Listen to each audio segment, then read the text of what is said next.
Hello guys, আসসালামু আলাইকুম। আজকে নিয়ে এসেছি একটা অন্যরকম ভিডিও। যারা গাছ প্রেমী আছে, গাছকে ভালোবাসে, আজকের ভিডিওটা শুধু তাদের জন্যই। নেত্রকোনা কালেক্টর প্রাঙ্গণে অনুষ্ঠিত হয়ে গেল বৃক্ষ মেলা। মোটামুটি সবাই চিনে কালেক্টর প্রাঙ্গণ, মুক্তাপাড়াতে অবস্থিত। তো এখানে আপনারা চাইলে যারা নার্সারি ব্যবসায়ী আছে তারা গাছ নিয়ে আসতে পারে, আর যারা গাছ লাগাতে ভালোবাসে তারা এখান থেকে গাছ কিনতে পারে। এখানে আপনারা একদম বনজ, ঔষধি, তারপর বারান্দায় লাগানোর মতো সব রকমের গাছ পাওয়া যায়। নেত্রকোনা যেহেতু জেলা শহর, এখানে আপনারা মানে বাড়িতে কিন্তু বড় বড় গাছ, যেমন আমাদের বাড়ির সামনের গুলাতে অনেক জায়গা থাকে বড় বড় গাছ লাগানো, যেমন আম, কাঁঠাল, কমলা, পেয়ারা, জাম্বুরা, সব ধরনের গাছ লাগানো যায়। শহরের বাড়িতে যেমন ফ্ল্যাট বাড়ি, ওরা যদি বাগান করতে চায় তাহলে বারান্দা বা ছাদে করা লাগে, তখন তো আসলে বড় বড় আম, কাঁঠাল, লিচু এই টাইপের গাছগুলো লাগানো যায় না, বা নারকেল গাছ লাগানো যায় না। নেত্রকোনা যেহেতু জেলা শহর, এখানে আমাদের যাদের বাড়ি আছে সবার বাড়ির সামনে মোটামুটি কিছুটা জায়গা থাকে। এই জন্যে এখানে বিশেষ করে সব বড় বড় গাছ আছে, যেমন আম, কাঁঠাল, লিচু। তো যারা গাছ লাগাতে চান তারা এখান থেকে গাছ কিনে নিয়ে যেতে পারেন। এখানে কাঠের গাছও আছে, যারা বাড়ির আশপাশে দিয়ে কাঠের গাছ লাগাতে চান, বিভিন্ন রকমের কাঁঠাল কাঠ, যেমন আম, সেগুন, বিভিন্ন রকমের গাছ আছে। তো ওগুলা লাগাতে পারেন আপনারা। ফিউচারে এগুলো দিয়ে আপনারা ফার্নিচার বানাতে পারবেন, কেউ যদি বিক্রি করতে চায় তাও করতে পারবেন। তবে এখানে ছোট বড় সাইজ অনুযায়ী বিভিন্ন দামের গাছ আছে। ছোট গাছগুলো যেমন 50 টাকা 100 টাকা থেকে শুরু হয়, যেমন বিভিন্ন ফুলের চারা। আর বড় গাছগুলোর দাম তো অবভিয়াসলি বেশি, ওগুলো 300, 400, 500, 600 বিভিন্ন প্রাইসের আছে। আপনার যেরকম লাগে সেই অনুযায়ী আপনারা নিতে পারবেন। তবে এখানে আরও কিছু পাতাবাহারের গাছ আছে, আপনারা দেখতে পাচ্ছেন অনেক সুন্দর সুন্দর গাছ আছে। যারা উইন্টারে গাছ লাগাতে চান, যেমন গাঁদা ফুলের গাছ, ওগুলো চারা এখনই নিয়ে যেতে পারে, কারণ সামনে তো উইন্টার চলে আসতেছে। আবার কেউ যদি হয় যে না টেবিলে রাখবে, একটু ক্যাকটাস টাইপের বা বনসাই গাছ ড্রয়িং রুমে রাখতে পারবে, এই টাইপের গাছও কিন্তু এখানে আছে, যেগুলো আসলে একটু ছোটখাটো টাইপের বাট খুব কালারফুল ফুল হয়, বা দেখতে একটা শোপিসের মতো ওই রকম ফুল আছে। তবে ওগুলোর প্রাইস কিন্তু একটু বেশি পড়বে, যেগুলো একটু বেশি ডেকোরেটিভ গাছ। আর যেগুলো ঔষধি গাছ, বর্ণজ গাছ, ওগুলো কিন্তু আবার একটু দাম কম।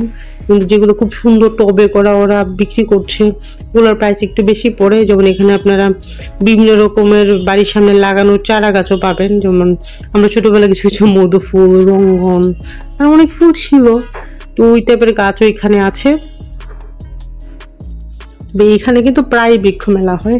এই মেলাটা অবশ্য শেষ হয়ে গিয়েছে, কিন্তু এখানে প্রায় মেলা হয়। চাইলে আপনারা যোগাযোগ করতে পারেন ওই জায়গাটায়, কবে কবে মেলা হয় সেই অনুযায়ী আপনারা এখান থেকে গাছ কালেক্ট করতে পারবেন। এখানে কত ছোট গাছের মধ্যে ফ্রুটস হয়েছে, দেখতে কি কিউট লাগছে। এতটুকু গাছের মধ্যে আম হয়েছে, মানে ভালো লাগে এই টাইপের গাছগুলো দেখতে। এগুলো জাত কিন্তু আসলে অনেক ভালো। আর কিছু কিছু আম গাছ আছে এখানে যেগুলো মানে ফজলি আমের মতো, নর্মালি আমের সিজন শেষ হয়ে যাওয়ার পরেও অনেক দিন গাছের মধ্যে বিশাল বিশাল আম থাকে। এগুলো হাইব্রিড গাছ, চাইলে ওই টাইপের আম গাছ আপনারা লাগাতে পারবেন বাড়ির সামনেই। একদমই ফরমালিন মুক্ত ফ্রুটস আপনার বাচ্চা কাচ্চা খেতে পারবে। এখন বাজারে যেটা হয় প্রচুর ফ্রুটস আছে, আম, কমলা, পেয়ারা, যা চাবেন সবই আছে, কিন্তু এটা আসলে কতটা পিওর, এত পরিমাণ কীটনাশক ইউজ করে এখনের গাছে বা ফ্রুটসে, এটা আসলে হেলথের জন্য খুবই খারাপ। এই জন্যে যদি আপনাদের সম্ভব হয় বাড়ির সামনে গাছ লাগানো, বা কারো যদি বাড়ির সামনে জায়গাও না থাকে, ছাদ থাকে বা বারান্দা থাকে, তাহলে চেষ্টা করবেন পরিবারের অন্তত কিছুটা চাহিদা পূরণ করার জন্যেও হলেও গাছ লাগাতে পারেন আপনারা। আর আমাদের পরিবারের চাহিদা পূরণ হওয়ার সাথে সাথে যেটা হবে, আমরা কিছুটা অক্সিজেনও পাবো। আমাদের আসলে যে পরিমাণে বিল্ডিং হচ্ছে, কনস্ট্রাকশনের কাজ হচ্ছে, রোড, ফ্লাইওভার, ওভারব্রিজ করে আমরা আমাদের গাছ সব ধ্বংস করে ফেলছি, আর জঙ্গল তো করেছি।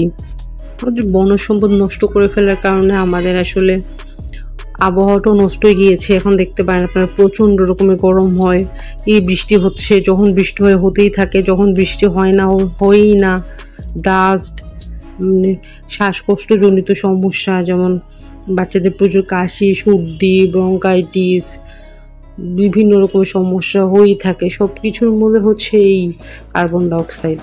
তো আমরা বেশি করে গাছ লাগাই, আমাদের পরিবেশে আমরাই বাঁচাই, দেখবেন আমরা সবাই সুস্থ থাকবো যদি আমরা বেশি করে গাছ লাগাই। তবে গাছগুলো আসলে এত স্নিগ্ধ, দেখতেই ভালো লাগে, বিশেষ করে গ্রিন কালারটা। গ্রিন কালারের মধ্যে যখন এরকম কালারফুল ফুল থাকে তখন তো আরও বেশি সুন্দর লাগে। তো ভিডিওটা কেমন লেগেছে অবশ্যই কমেন্ট সেকশানে জানাবেন। তা আমার এই ভিডিও দেখে যদি কেউ একটাও যদি গাছ কিনে লাগান তাহলে আমার ভিডিও করাটা সার্থক হয়ে যাবে। আর অবশ্যই আপনারা এখান থেকে গাছ কালেক্ট করবেন, কারণ এখানে কিছুদিন পরে পরেই বৃক্ষ মেলা হয়। সামনে উইন্টার আসছে, উইন্টারে অনেক বেশি বৃক্ষ মেলা হবে। তখন আপনারা আপনাদের পছন্দ মতো গাছ কিনে বেশি করে গাছ লাগান, পরিবেশ বাঁচান। আজকের ভিডিও এই পর্যন্তই।